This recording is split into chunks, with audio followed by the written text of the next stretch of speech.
नमस्कार मंडळी, मी सायली. माझ्या यूट्यूब चॅनलवर पुन्हा एकदा सगळ्यांचं मनपूर्वक स्वागत आहे.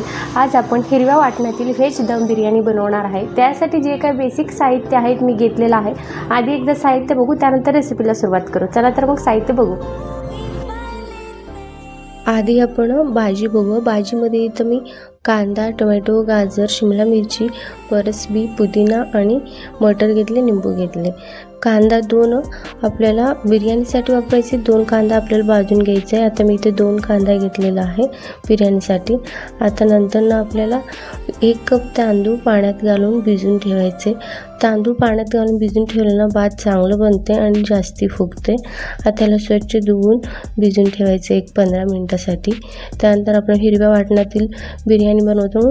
वाटणासाठी साहित्य आहे इथं भरपूर लसूण, अद्रक, हिरवी मिरची, कढीपत्ता आणि कोथिंबीर घेतली आणि ह्याच्यात पुदिना पण घालून घ्यायचं आहे. मी नंतरनं घातलेलं आहे. त्यानंतर दही घेतलेलं आहे. आता सगळं मिक्सरच्या भांडीत सगळं साहित्य घालायचं वाटणाचे. त्यानंतर वरनं दहीसुद्धा मी ह्याच्यातच घालते. दही काही वेळेला फोडणीमध्ये घालतात. आता मी दही ह्याच्यातच घातलं. चांगलं टेक्स्चर पण येते, चांगलं लागते म्हणून.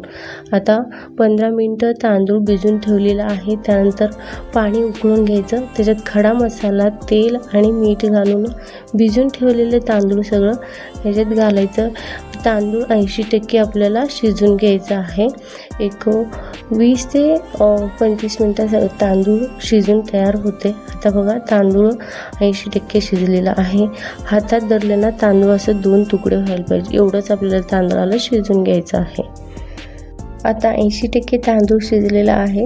शिजलेले तांदूळ आता पाण्यातलं काढून एक चाळणीत घालायचं. त्याच्यातलं सगळं पाणी काढून घ्यायचं आहे. आता तांदूळ पण काढून साईडला ठेवू. आता आपल्याला बिर्याणीसाठी मेन लागते भाजलेलं कांदा. काही वेळेला कांदा तळून घेतात. तळल्यानंतर तेल उरते, ते कशाला पण उपयोग होत नाही म्हणून मी इथं थोडंसं तेल घातलं आणि लोखंडी कढईमध्ये गॅसचं फ्लेम बारीक करून अशा पद्धतीने कांदा भाजून घ्यायचा आहे. कांदा भाजून झाल्यावर त्याच कढईत थोडंसं तेल आणि बटर घालायचं आहे. बटरला मेल्ट करून थोडंसं दूर यायला पाहिजे, तोपर्यंत आपल्याला बटर मेल्ट करून घ्यायचे. स्मोकी फ्लेवर येते बिर्याणीला तसं केली की. आता त्याच कढईत आपल्याला कट करून घेतलेलं सगळं भाजी घालायचं आहे. एक 50% आपल्याला भाजीला परतून घ्यायचं आहे. बिर्याणी बनवताना आपल्याला भाजी जास्त वेळ भाजायचं नाही. एक 5 ते 10 मिनटात आपल्याला भाजी भाजून घ्यायचं आहे. जास्ती भाजल्याने बिर्याणी छान लागत नाही. एक 50%पर्यंतच आपल्याला भाजी भाजून घ्यायचं आहे.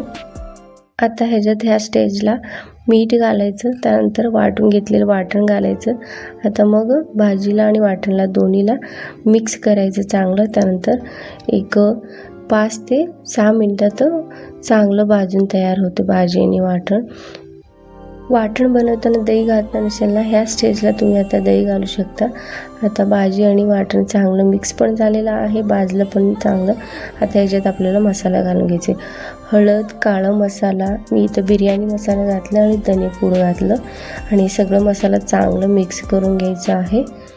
सगळी भाजी 50% भाजून तयार झालेलं आहे आणि मऊसूद देखील झालेला आहे.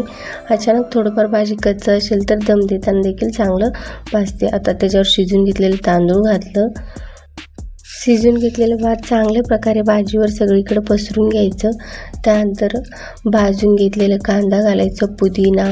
त्यानंतर आपल्याला थोडंसं जायफळ किसून टाकायचं. जायफळ किसून टाकल्यानं फ्लेवर पण खूप छान येते आणि टेस्टला तर एकदम भारी लागते.